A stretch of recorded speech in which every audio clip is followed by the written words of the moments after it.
Што зменіцца ў Беларусі для пацыентаў і медыкаў у адпаведнасці з дзяржаўнай праграмай здароўя нацыі? Што, акрамя абмежавання абортаў, прадугледжвае новы кодэкс аб ахове здароўя? 98 мільярдаў рублёў на медыцыну на 5 гадоў. Гэта шмат ці мала?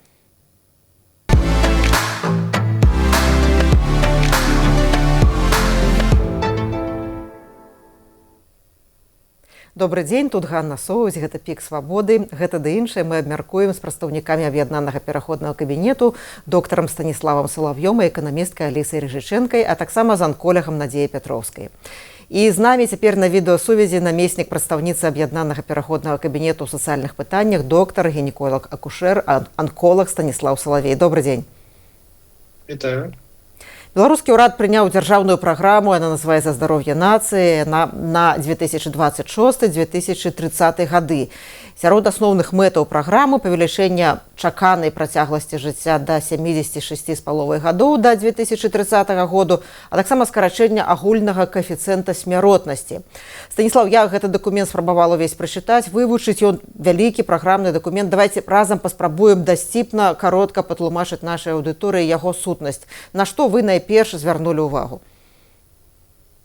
На жаль, гэта просто бумагамарательства, калі так коротко казаць. Это все, что вы можете сказать? Нет, калі уже даць больш разгорнуты каментарый, на жаль, гэта тыя планы, якія дэкларуюцца, але выконванне якіх должно совпасть вельмі много счастливых звезд для нашей краіны. То есть казаць то, что мы жадаем павялічыць працягласць жыцця, вельмі добра, але што мы для гэтага будзем рабіць? У тым же документе указывается, позначаецца тое, што прывычкі, якія фарміруюцца вельмі рана, напрыклад, паленне табаку, ужыванне алкаголя, яны маюць вялікі ўплыў. Гэта сапраўды так. Што з гэтым будзе дзяржава рабіць? На жаль, не, гэта дзяржаўны бізнес. Калі мы кажам пра скрынь, адзіны на што можам паўплываць, так, гэта скрынінг коларектальнага рака, на чым напалягае яны, праца з дыябетам, праца з мракапредстательнай жалязы, але мэты, як гэта яны хацяць зменіць, ну, на жаль, гэтага там папросту няма, бо не мяняецца істотна, не будзе месца нічога. І тут толькі нагадваць, спадзявацца на тое, што грамадства больш добра аднасіцца да свайго здароўя і больш аб ім клапаціцца. Бо на самой справе медыцына мае ўплыў толькі на 10%, на 10% уплыву на працягласць жыцця. Астатнія гэта прывычкі, пытанне, экалагічны фактор і іншае. Таму просто ставіць мэты, што вось мы гэта зробім, гэта тое ж самае, што Петкевіч, якая будзе казаць, што праз 5 гадоў рэзка павялічыцца наражальнасць. Просто таму, што яна так вырашыла. Документ, які составлен, калі мы кажам, гэта нацыянальная праграма, у якую адным бокам у той же самой праграме, дзе выдзяляюцца грошы на пастройку новых шпіталей, і там же выдзяляюцца грошы на будоўлю даху на якім-то зданні у птішка, я не блытаю, у детским реабилитационным корпусом, ну, гэта выглядае як здзек. То есть мы у адным документе кажам про постройку новых больниц, гроши, и у тым же документе на ремонт даха. Ну так давайте Мінахова здароўя будзе вырашаць, якой стул набыць у там такой-то шпіталь. Гэта такой мікра-менеджмент. Там таксама про новыя тэхналогіі і ўплыв іх, што мы павялічым колькасць устаноў, якія будуць ужываць у працы искусственный интеллект. Я выбачаюсь, але калі я чат GPT себе поставлю бесплатную версию, гэта будзе лічыцца выконваннем. То есть показнікі, якія зроблены просто каб зрабіць і адчытацца.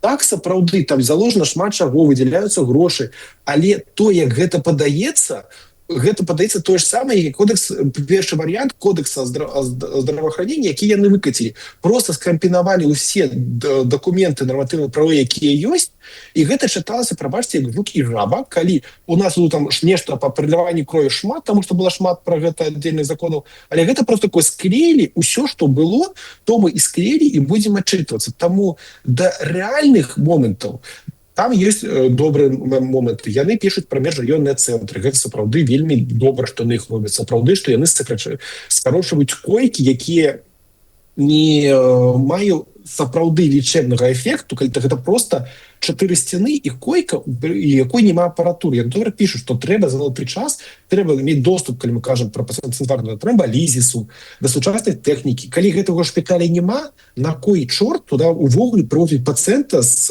тым станам, калі гэта можна патребавацца. То есть добра, што не сакрачваюць койкі, добра, што не кажуць пра гэты залаты час. Гэта ўсё добра, але сам дакумент, ну гэта, прабачце, пасклеівалі шмат чаго, выбачаюсь за такія рэзкія словы, але склеілі шмат чаго, і ад стратэгічных до такого мікраменеджмента у адным дакуменце, ну гэта выглядае трошки дзіўна. Ну можна пра інфармацыйныя тэхналогіі просто запытаць, а колькі у нас шпіталей працуюць на ліцэнзійным, банальна ліцэнзійным софте. А Станіслав, мы яшчэ па ўсіх гэтых пунктах падрабязна пройдземся. Я зараз прапанавала бы паслухаць кандыдатку медычных навук, колішнюю загадчыцу аддзялення РНПЦ дзіцячай анкалогіі Надзею Петроўскую. Яна ў 2021 годзе была вымушаная з'ехаць з Беларусі праз рэпрэсіі. Цяпер яна працуе анколагам у празскім шпіталі Матолы. Яна вельмі уважліва пачытала гэтую праграму. Давайте паслухаем яе ацэнку. Документ написан действительно людьми, которые глубоко понимают проблему, особенно что касается онкологии, особенно что касается каких-то превентивных программ скрининга. Мне все очень понравилось. Много всяких новых модных слов, акронимов 5П медицина, где там предполагается превентивность, прогноз, персонификация, участие пациентов, то есть там participation и что-то еще. Прецизность или позитивность, разные есть варианты. Но в любом случае, когда я читала этот документ, мне вспомнился старый советский анекдот, когда девочку Машеньку спрашивают: Машенька, где самая лучшая школа? В Советском Союзе. Машенька, где самые лучшие поликлиники, больницы? В Советском Союзе. Ну так а чего ж ты плачешь, Машенька? Хочу в Советский Союз. Вот я читала этот документ и что-то подобное чувствовала. Конечно, никто не запретит мечтать и деньги на свои мечты требовать. В конце концов, или шаг умрет, или падишах. То есть, это тоже известная, в общем-то, истина. Ці рэалістычныя задачы і мэты пастаўленыя ў этой 5гадовай праграме развіцця медицины, паслухаем адказ анколога Надзеі Петроўскай. Могу сказать, что это нереальные какие-то поставленные задачи и какие-то нереальные цели, потому что даже в благополучном западном здравоохранении есть очень острые проблемы, и это проблемы кадровые в первую очередь. Опять же, продолжительность жизни увеличивается количество пожилых, больных людей, и это огромная нагрузка на систему. Но в первую очередь это огромная потребность в кадрах. О том, что не хватает работников здравоохранения и в первую очередь работников среднего звена, то есть медицинских сестер, об этом знают все, об этом не говорят только лишь в кулуарно, в ординаторских шепчась. Нет, об этом говорят с высоких трибун. Эту проблему под коврик не заметают. Ни слова не сказано о том, что в программе, о том, что... Да, там было несколько предложений о том, что вот мы планируем улучшать условия трудоустройства, помогать с жильем, помогать финансово. Но в конце концов, это лишь только планы. А что на сегодняшний момент? Я не очень верю, что с тем, что уехало из Беларуси 800 тысяч людей, из них, наверное, несколько десятков тысяч врачей и медсестер, что кадровая проблема тем самым облегчилась, потому что уехали саботажники и вредители, вот как я, например. Я в это не очень верю. Я думаю, что кадровая проблема в Беларуси стоит гораздо более остро, чем, скажем, например, в Чехии. И мне этот документ не кажется реалистичным или каким-то... То есть программа написана, понятно, для главного пациента страны, для которого и сережку из ушка, и препараты для похудения от американских производителей. Но все же прекрасно понимают, что для простого гражданина вот эти вещи не будут доступны.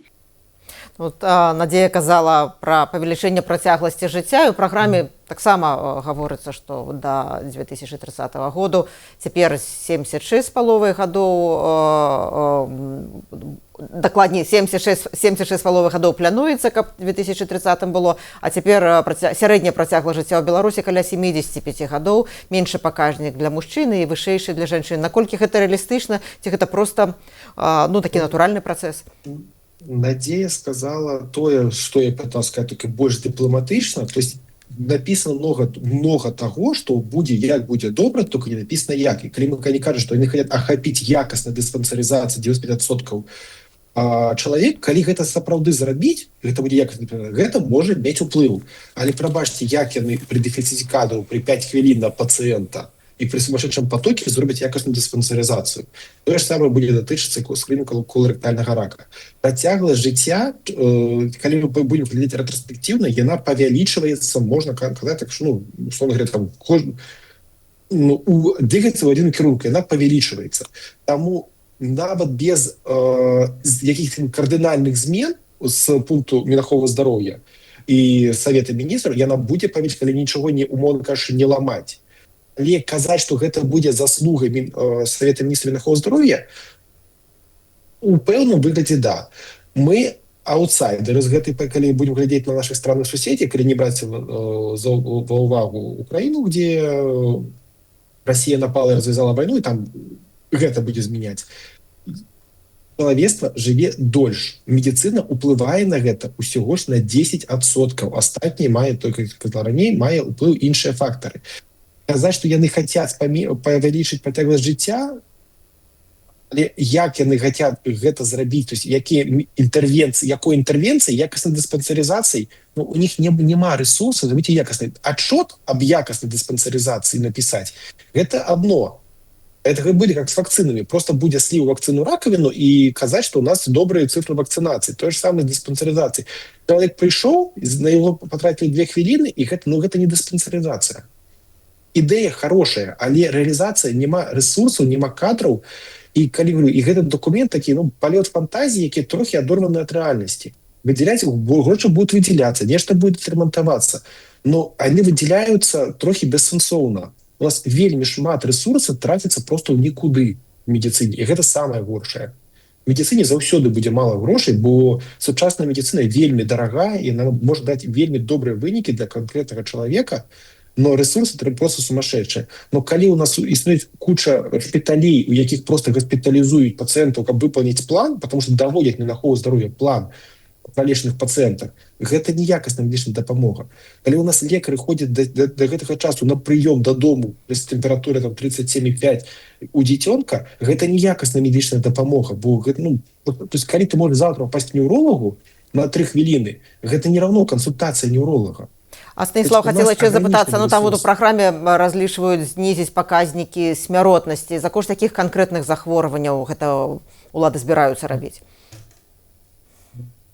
Знизить показники смяротнасці, калі мы будем казаць, што знізіць уплыў смяротнасці ад пэўных паталогій, гэта можна зрабіць. То есть нам трэба знізіць колькасць смертнасці, умоўна кажучы, ад інфаркта. Гэта цалкам мажліва. Я просто нагадаю, сколько у нас людей погибли от ковида, и что там писалось. От ковида не помирали, помирали от хвороба. То есть просто написать другую код, поставить, что он умер не от рака, а от инфаркта, ці наадварот, гэта мажліва. Трэба будзе глядзець на канчатковыя вынікі, колькі у нас памірае, в якім веке срэдня будзе паміраць людзей і колькі памірае людзей трудоспасобнага ўзросту. Вось гэта будзе казаць пра тое, што мы зменшым колькасць смерцей ад пэўнага захворвання у нашых рэаліях, гэта оставляе вельмі вялікі шанец для фальсіфікацыі, таму што просто будуць паміраць ад іншага. Таму трэба глядзець на тыя паказнікі, якія немагчыма сфальсіфікаваць. А гэта, на жаль, смертнасць. Як бы гэта грустна не было. Давайте паговорым пра грошы. Паводле дзяржаўнай праграмы на 5 гадоў здароўя нацыі на сістэму аховы здароўя прадугледжаны агульны бюджэт, это прыкладна 98 мільярдаў беларускіх рублёў. Я папрасіла прадстаўніцу аб'яднанага пераходнага кабінету ў справах эканомікі Алісу Рыжычэнку ацаніць гэтыя лічбы і параўнаць з тым, як фінансавалася медычная сфера пасля 2020 году, а таксама як гэты бюджэт выглядае ў параўнанні з медычнымі бюджэтамі суседніх краінаў. Давайте паслухаем. расходы бюджета на здравоохранение в Беларуси с 2020 года, то существенных изменений мы не наблюдаем. То есть в среднем это тратится порядка 18, 19, 20 миллиардов белорусских рублей в год. Если мы посмотрим на программу новой пятилетки, то там, в принципе, цифры очень похожи, порядка 98 миллиардов на 5 лет, то есть это те же 20 миллиардов и выходит. Проблема в том, что рост расходов на здравоохранение, он учитывает только рост инфляции за предыдущий период, то есть он растет немножко в номинальном значении, но фактически, рост расходов не происходит, потому что вот этот рост, который есть в номинальном значении, он съедается инфляцией. Если сравнивать со странами Европейского Союза, тут очень сложно, во-первых, сравнивать, потому что разные структуры бюджета. У нас в Беларуси выделяется бюджет, республиканские и местные бюджеты на здравоохранение, и это исключительно доходы бюджета от налоговых поступлений. При этом, если мы посмотрим на бюджет европейских стран, то там включается не только из государственного бюджета вливание в здравоохранение, там еще есть частные взносы на выплату посещения частных врачей и так далее. И в том числе есть обязательные взносы медицинского страхования и на здравоохранение, когда вы работаете либо наемным работником, либо индивидуальным предпринимателем, что отсутствует в Беларуси. И вот эта статья бюджетов обязательных взносов, она достаточно существенная в других странах. Поэтому не очень правильно сравнивать, потому что структуры абсолютно разные. Но если мы посмотрим на голые цифры фактически, то мы увидим, что, например, у нас это порядка 6 миллиардов долларов получается, то если мы сравниваем с Польшей, например, у нее порядка 50 миллиардов долларов расходы бюджета на здравоохранение ежегодно. Если мы посмотрим Германию, то там порядка 450 миллиардов. Естественно, мы не можем сравнивать, потому что абсолютно разные ВВП у этих стран по сравнению с Беларусью, другое количество населения. Эканамістка Аліса Рыжыченка падкрэслівае таксама, што трэба параўноўваць не лічбы, а тое, якім чынам расходуюцца сродкі. Если мы посмотрим на новую программу пятилетки, то там мы увидим вроде такие программы, которые звучат очень замечательно. Создание централизованной информационной системы здравоохранения, например, одна из программ. И казалось бы, вроде бы все правильно, а такая система давным-давно должна была уже начать работать в Беларуси. Почему врачи до сих пор пишут все на бумажках, нет никакой централизованной системы. Но по факту, если мы посмотрим, я могу процитировать отчет исполкома в прошлом году, который был от поликлиник по поводу внедрения этой централизованной информационной системы, написано дословно: проблема: нет полного понимания на местах о роли и функциях централизованной информационной системы здравоохранения, о технических параметрах, которые должны обеспечены быть каждой организацией здравоохранения, начиная от количества автоматизированных рабочих мест, состояния локальных вычислительных систем и необходимым количеством персональных компьютеров для выполнения этих возможностей.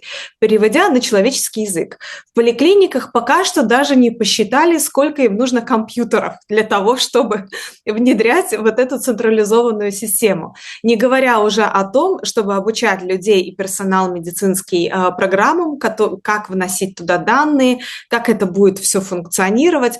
Поэтому, к сожалению, у меня есть огромное опасение, что реализация этих программ останется только на бумаге, как часто это происходит в Беларуси. У дзяржаўнай праграме здароўя нацыі гаворыцца ў тым ліку пра лічбавізацыю, тэлемедыцыну. А тым часам медыкі, якія былі вымушаныя пакінуць Беларусь, як якраз наш суразмоўца Станіслав Салавей, ужо стварылі мабільны медычны дапаможнік дактарына, які можа кансультаваць у пытаннях здароўя. Стартап, які можа даць парады пры праблемах са здароўем. Беларусы распрацавалі бясплатны мабільны медыцынскі асістэнт на базе штучнага інтэлекту – дактарына. Як ён працуе? Вы апісваеце вашыя сімптомы тэкстам. Ён задае вам пытанні і выдае рэкамендацыі. Яшчэ ён умее апрацоўваць вашыя аналізы і счытваць клінічную карціну. Стваральнікі кажуць, што ён лепшы за ChatGPT, бо створаны адмыслова для медычных мэтаў. задае правільныя пытанні як сапраўдны лекар. Дактарына можа быць карысная для людзей, у якіх ёсць інтэрнэт, але няма магчымасці трапіць да доктара, напрыклад, у краінах з нізкім узроўнем жыцця. Аплікацыя падтрымлівае і беларускую мову, і ўжо дасяжная на iOS і Android. Станіслав, я ведаю, што у тым ліку і з вашым удзелам стваралася гэтая праграма. І, напэўна, это невялікая колькасць людзей распрацоўвалі гэты дадатак. Паводле вас, ці гатовая сістэма аховы здароўя ў Беларусі кадрава, тэхнічна да маштабнай цыфравізацыі, лічбавізацыі, дыгіталізацыі, да стварэння падобных сістэмаў, як вы стварылі? А можна трохи короткий коментар прошлого боку на то, як ви ресурси і про те показники, тобто я б розвернув можу думку, послухавши Алісу. Я цілком згоден з Алісою Реженченко, що має уплив, як яны розходуються. І тут треба глядіти не на гроші, а по суті на показники, як яны былі апрыходаваны. І тут треба на тыя цифры, якія немагчыма зменіць. Калі мы кажам, што у нас шмат там што зроблена ў онкалогіі, можна глядзець на цифры. То есть у тым дакуменце, які яны распрацавалі, указана, што 5-летняя выжываемасць сумарна пры раке кішэчніка там 60%. Калі мы паглядзім мировую статыстыку, то Еўропа, гэта там, умоўна кажучы, Нідерланды, у іх было 65-70% выжываемасці ўжо там 10 гадоў таму. Вот, пожалуйста, гэта можна параўноўваць. Таксама, калі мы кажам пра кадры і пра коэфіцыент закрэпляемасці, там напісаны вельмі такія страшныя пункты у тым сэнсе, што яны кажуць пра прымус і закабалення лекараў, што мы можам праз 5 гадоў, калі ён там працаваў, даць яму новую спецыяльнасць, як калі ён новы контракт 5 гадоў заключыць, но гэта ж ладна, яшчэ паўбеды. Яны кажуць пра хуткі шлях до перападрыхтоўкі лекара. За 160 гадзін навучання лекар змяняе сваю спецыялізацыю. Калі мы параўнуем гэта з Еўропай, дзе лекары вучацца 5 гадоў, каб атрымаць спецыялізацыю, а мы за 160 гадоў даем блізкую, але ўсё-таки іншую спецыялізацыю, тут трэба ўжо будзе пытанне пра якасць. Таму заўсёды глядзець трэба не на грошы, а на якія рэзультаты вы атрымалі, улажыв гэтыя грошы. Вось, выбачаюсь. Калі пра цифравізацыю, вельмі добра сказала спадарня Аліса, што калі у нас бальніцы да гэтага часу кажуць, а колькі нам трэба камп'ютароў, а колькі нам трэба таго, пра якую дыгіталізацыю мы кажам. Калі мы кажам пра стварэнне цэнтралізованай сістэмы, можна паглядзець на Украіну, на Эстонію, на Аўстрыю. Калі пацыент прыйшоў да лекара і ўся яго медычная інфармацыя доступна для лекара, цэнтралізована храніць, то есть не трэба насіць гэтыя паперкі, і лекар знае, што адбываецца з пацыентам, і не трэба рабіць гэта папярова. Но гэта трэба вельмі добрай абароны дадзеных. Паўтарусь, колькі у нас камп'ютароў з ліцэнзійным софтам, якія абеспечаны больш-менш доброта защиты данных. Таму, на жаль, не гатовы. І не гатовы ні на местах у першыню лекары, калі мы кажам пра адносна маладое пакаленне лекараў, а чыдонькі, якія не разумеюць, для іх няма паняцця, што такое штучны інтэлект, што такое цэнтралізованая сістэма. Для іх гэта камп'ютарызацыя працоўных мест, калі они кажуць у разрэзе паставіць камп'ютар на працоўнае месца. Ну гэта гучыць як здзек. Чыноўнікі, умоўна кажучы, савецкі чыноўнікі, якія вырашае, а колькі нам трэба тых камп'ютараў у шпіталь. Ну гэта просто па кабачных узроўней. Яны не панимаюць нават, для чаго гэта патрэбна. Спадар Станіслав, я прапаную яшчэ паслухаць Алісу Рыжычэнку. Яна звяртае ўвагу на розніцу ў тым, як расходуецца медычны бюджэт у Беларусі і ў краінах Еўразвязу. Например, если вы в любой европейской стране будете болеть, вы не можете вызвать врача на дом, который там будет ходить к вам каждый день, если у вас просто температура 37,5 или 38, в отличие от Беларуси. При этом вы можете получить лекарства бесплатно, либо по минимальной стоимости, если у вас есть обычное страхование государственное. Если вы пенсионер и вам лекарства прописывает врач, то эти лекарства вы получаете бесплатно абсолютно. Практически в любой европейской стране, ну или опять же за какую-то минимальную оплату, в отличие от Беларуси, где пенсионеры тратят свои личные деньги на лекарства. Поэтому вот эти статьи расхода, они очень важны, куда и на что тратятся деньги и как оказывается помощь в результате, да, по здравоохранению. Вы уже пачыналі гаварыць пра фінансаванне, пра тое, як распісаны ў гэтай праграме, ну, напрыклад, пабудова новага шпіталя ці рамонт рэабілітацыйнага цэнтру, даху рэабілітацыйнага цэнтру. З вашага пункту гледжання, якія напрамкі сістэмы аховы здароўя атрымаюць фінансаванне найперш, а якія, ну, проста рызыкуюць застацца на паперы? Стационарная помощь будет у нас получать гроши на першее, и опять-таки будет больше выделяться грошей на ремонт. То есть, когда мы можем вспомнить, что сказал наш головный пациент, глядите, який у нас беспорядок на ФАПах, як там дверь покосилась, ці там краска облезла, краска, двери і ўсё гэта фасад. Асноўнай медыцыне гэта лекі, гэта спецыялісты, гэта абсталяванне. Таму вельмі добры прыклад спадарня Аліса, што ў Еўропе лекі, якія чалавек атрымлівае дома, яны таксама могуць нічога не каштаваць, калі гэта пенсіянер. А ў нас, на жаль, амбулаторна гэта лечэнне за свае кошты, і таму у нас нашы стацыянары зачастую выконваюць сацыяльную функцыю, а не медычную, куды проста пожилого чалавека госпиталізуюць, бо у яго зімой няма печнога атаплення. Такое, на жаль, у краіне сустракаецца. То есть мы просто зрабілі из больниц санаторыі, якія, безумоўна, павінны, правапрастарэлых павінны быць, но не смешэнне гэтага. А гэта будзе вымагаць рэсурсаў. Таму, на жаль, амбулаторнай дапамогі у нас будзе менш увагі, ніж да стацыянарнай. Мы пачалі гаварыць уже пра кодэкс аб ахове здароўя. Яго Міністэрства аховы здароўя прадставіла восенню 2024 году на грамадскае абмеркаванне. Гэта дакумент, які павінен замяніць дзейны закон аб ахове здароўя і шэраг іншых нарматыўных актаў. Беларускія незалежныя медыкі, юрысты уважліва вывучалі гэты дакумент і падрыхтавалі шэраг прапановаў па яго дапрацоўцы. Наш корэспандэнт якраз быў на гэтым мерапрыемстве, на нашым сайце можна знайсці вот эти все прапановы. Гэта рабілі, дзякуючы сумеснай працы праваабарончай арганізацыі «Лекары за праўду і справядлівасць» і ініцыятыва «Белыя халаты». Спадар Станіслав, што з прыняццём новага кодексу аб ахове здароўя зменіцца для пацыентаў і што зменіцца для медыкаў у Беларусі?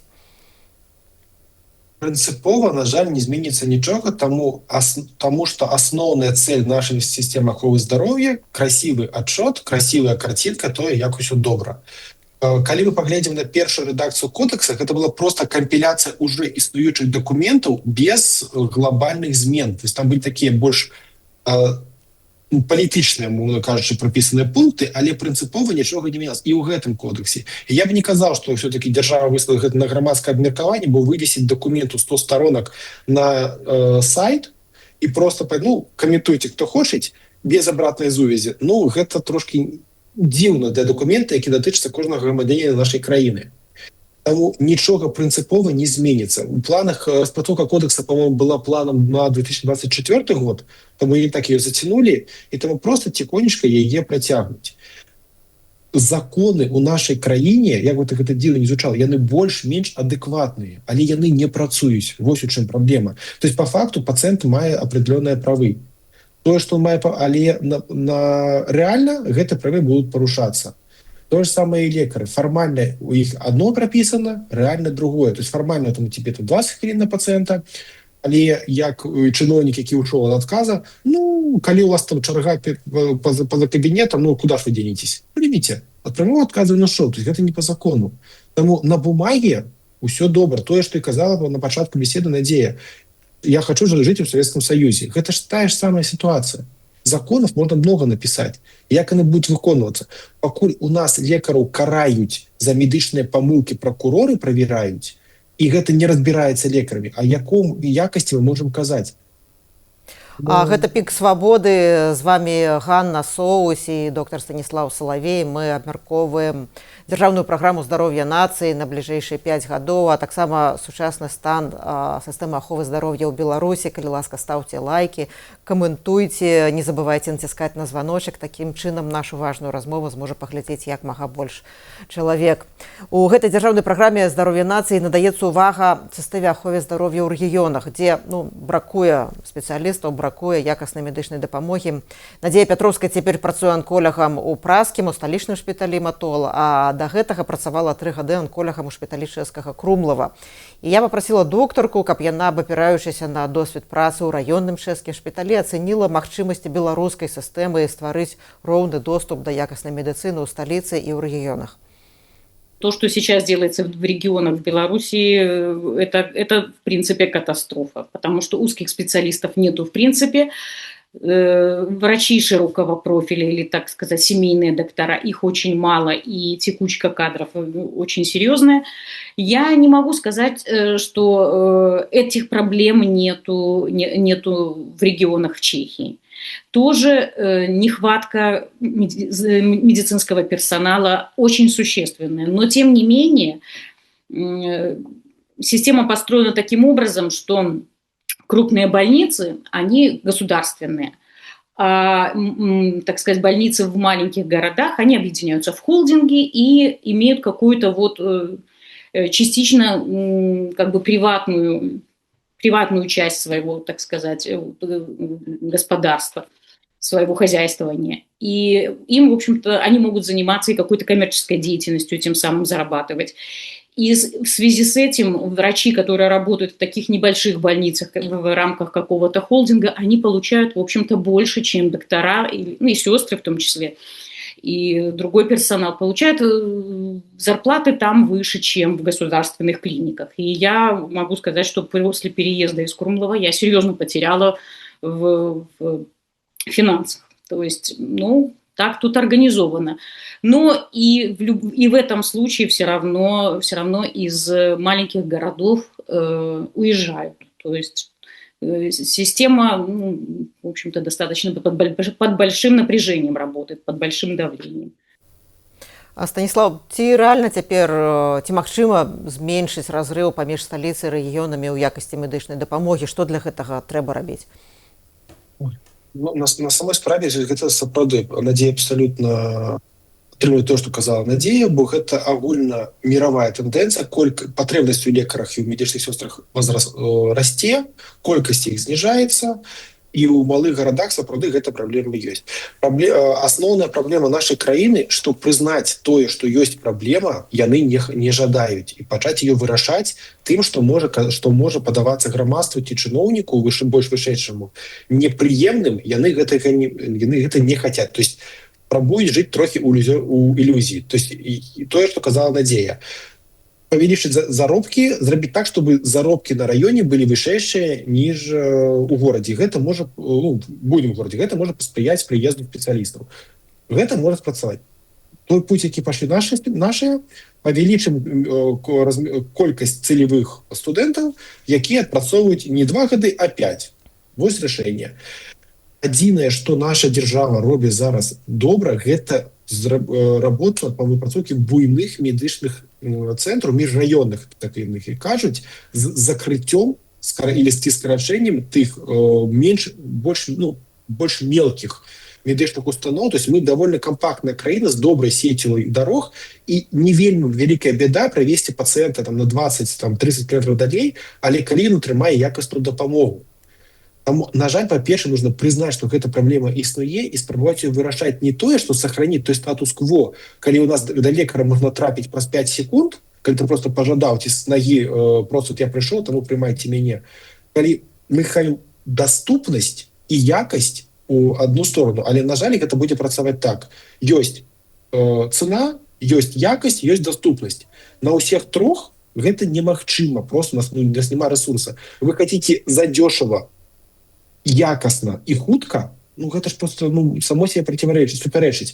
Таму і будзе адбывацца тое, што на 5 хвілін на прыём ці лекар, які будзе лекар другого года працы, у якога будзе 3-4 спецыялізацыі, які будзе зачыняць у раёне усе спецыяльнасці. Але по факту гэта просто будзе імітацыя той дапамогі. Тое ж самае з медсёстрамі. Калі яны прапісваюць у нацыянальнай праграме, што вырашэнне праблемы кадрового дефицита тое, што мы дазволілі студэнтам 3-го курса медычнай установы, вышэйшай медычнай установы працаваць медсёстрамі.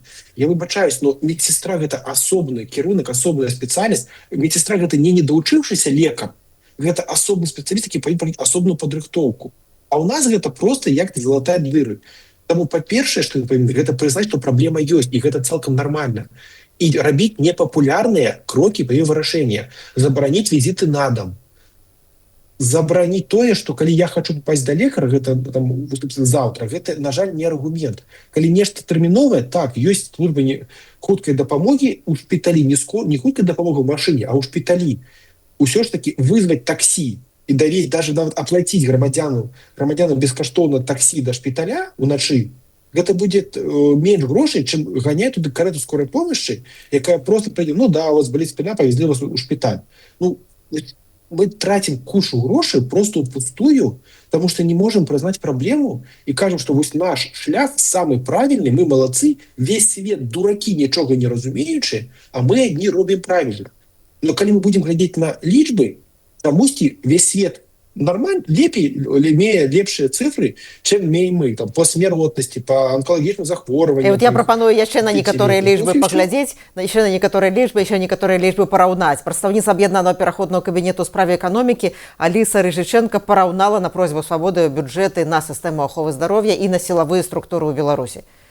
Если мы рассматриваем полный бюджет, учитывая республиканский бюджет и местные бюджеты, то мы говорим, допустим, о годовых расходах на здравоохранение порядка 20 миллиардов, силовики и оборона у нас порядка 10 миллиардов.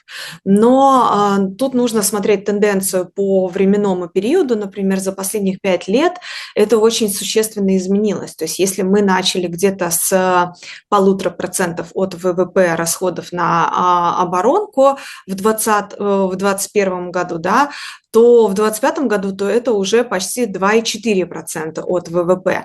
То есть военные расходы постоянно увеличиваются. Только за прошлый год прирост на оборону и на силовиков плюс 26%. В отличие от здравоохранения, где у нас прирост там плюс 13%, но учитывая инфляцию в 7%, то есть фактически прирост там менее 7% получается.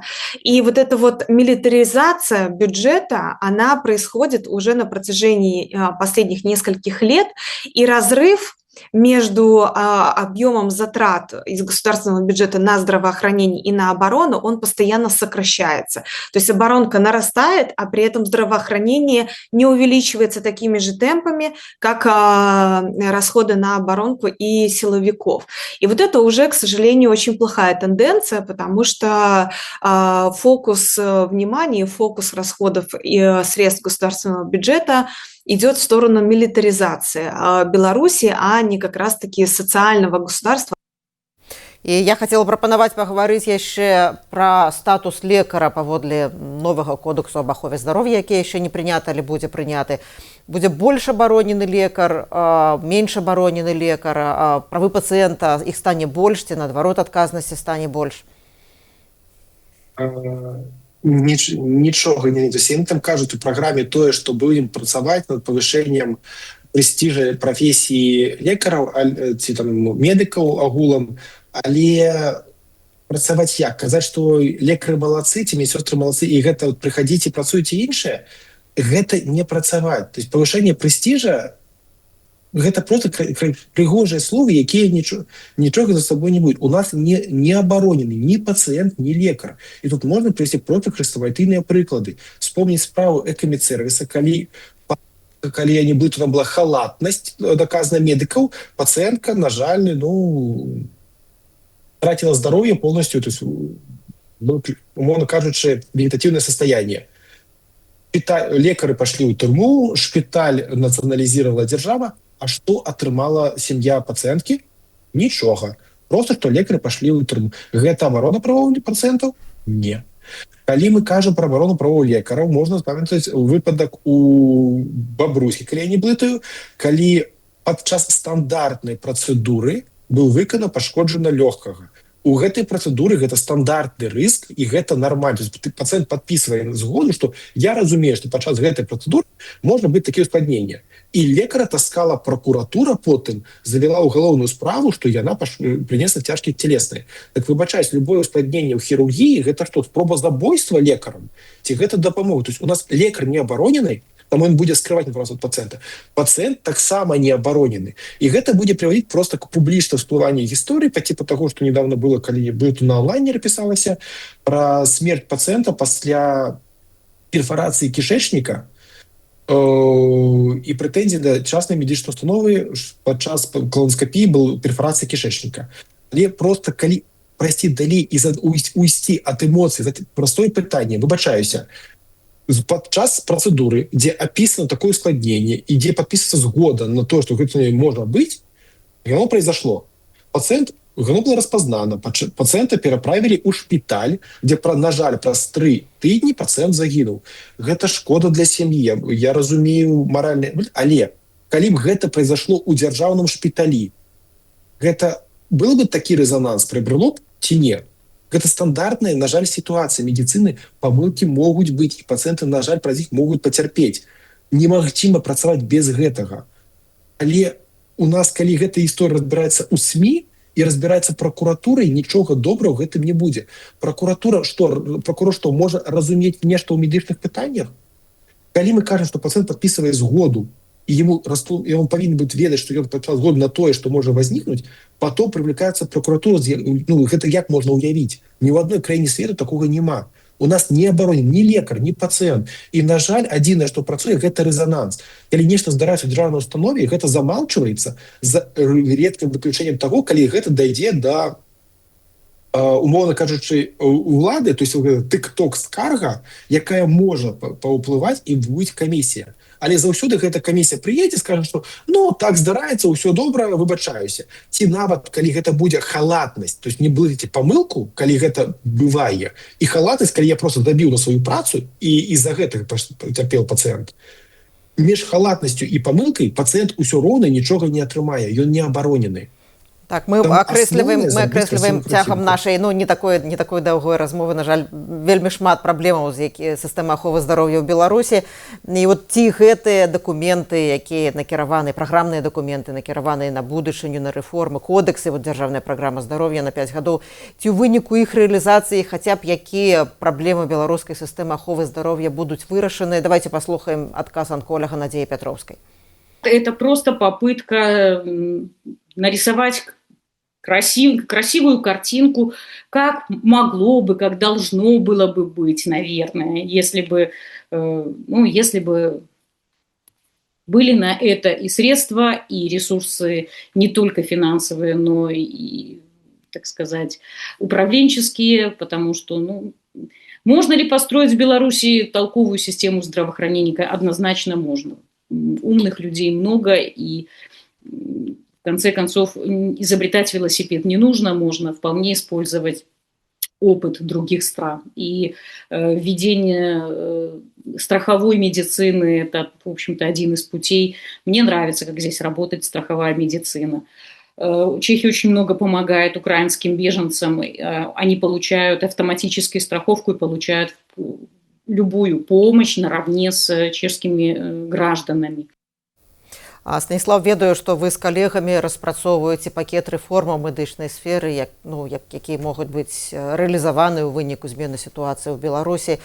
І вы неаднойчы ў нашым эфіры раней казалі пра тое, што калі гэтыя рэформы пачнуць рэалізоўвацца, неабходныя рэформы, то людзі будуць першы час вельмі незадаволеныя. Але тым не менш, наколькі рэальная медычная рэформа ў Беларусі і ці рэальна яе правесці? Яны ўсё роўна будуць праведзеныя, якія гэта ўжо пытанне іншае. Казаць, што ў Беларусі дрэнная сістэма аховы здароўя ні ў коім разе нельга. То есть гэта трэба заўсёды падкрэсліваць. Сістэма працуе, у нас людзі атрымліваюць дапамогу. Тое, за што баліць душа ў мяне і ў маіх калег, тое, што той рэсурс, які выдзяляецца, можна использовать па-іншым і атрымаць лепшыя вынікі. То есть, глядзіце, у нас, умоўна кажучы, мы адстаем на 10% ад, умоўна кажучы, Голландии по колоректальнаму раку. Гэта не кажа, што ўсё, у нас нешта не працуе. Мы имеем не найлепшы вынік, але мы маем больш-менш прыемныя вынікі. Сістэма можа працаваць лепей. І яна зараз працуе проста па інерцыі і яна будзе і-за гэта будзе паціху дэградаваць. То есть казаць, што у нас ўсё дрэнна? Не. Казаць, што можа быць лепш? можа. Але, на жаль, на вот гэтым этапе трансфармацыі і на этапе том, калі гэтыя праблемы, якія зараз копяцца і просто прыкрываюцца прымусовай працай медыкаў, хлуснёй, падманом статыстычным і іншае, яны рано или позна дойдуць до той крытычнай кропкі, калі гэта ўжо будзе немагчыма скрываць. То есть, умоўна кажучы, будзе тая ж самая сітуацыя з ковідам, калі гэта просто будзе відавочна ўсім. Вот лепш гэта зрабіць больш-менш управляемым, чым казаць, што ну неяк жа працуе. Тут і падчас ковіду сістэма ж працавала, лекары працавалі, лечылі, але мы зараз рэтраспектыўна разумеем, што можна было працаваць лепей і атрымаць лепшыя вынікі. Такое наша лепшыя вынікі гэта здароўе і годы жыцця людзей. Таму так, сістэма працуе, лекары працуюць, медыкі, сёстры працуюць. Але можна зрабіць так, каб мы працавалі, мы атрымалі лепшыя вынікі. Для грамадства гэта можа быць на першых парах непрыемлема, таму што паразмаўляць з тымі, хто з'ехаў у Польшу, я чакаю візіта там да неўролага 2 месяцы, 3 месяцы, паўгады. Гэта гучыць дрэнна. Але калі мы паглядзім на канчатковы результат, чамусьці у іх лепш. Там у моменце мне можа не нравіцца. Гэта можна той ж самы прыклад, як у дзяцінстве нам будет казаць, там, сидзі роўна, пей там тыя вітаміны, ці там хадзі займайся спортам, тебе это не хочацца рабіць. Потому что зараз мне неприемно. Але гэта потым будзе мець добры ўплыў, і потым я скажу за то спасибо сваім там бацькам, што яны вот так мне заставляюць там тое рабіць для майго здароўя. Тое ж самае і здесь. Грамадству заўсёды любыя змены яны заўсёды непрыемныя. Прызнаць, што у нас не все добра, ну тоже не вельмі маральна не вельмі прыемна. Але рэформы немагчымы. Чым далей яны будуць адкладацца, ці просто больней яно стукне, тая сістэма, якая ёсць, яна з'ядае очень много ресурса упустую. І просто гэты разрыв, то есть лепш працаваць, чым зараз, яна ўжо ці наўрад ли можа мець. То есть ад 42 можа выцягнуць, но кардынальна лепш просто немагчыма. Там яна будзе змянёная, пытанне часу. Чым раней, тым лепш. Чым раней чыноўнікі прызнаюць, што яна працуе не найлепшым выглядзе і не будзе казаць, што вось усе кругом дуракі, толькі ў Беларусі, вот только у Беларуси можем мы нормально лечить, и мы знаем, як лечить. А все остальные там дураки. Ну, на жаль, нет. Коли ты кажешь, что все дураки, часцей за все ты сам дурак. Станіслаў, дзякуй вялікі, што прыйшлі ў наш эфір, падзяліліся вашым бачаннем, вашай экспертызай. Дзякуй вялікі. Гэта быў прадстаўнік аб'яднанага пераходнага кабінету доктар Станіслаў Салавей. На гэтым я, Ганна Соўсь, развітваюся з вамі. Заставайцеся ў бяспецы, са свабодай і не хварэйце.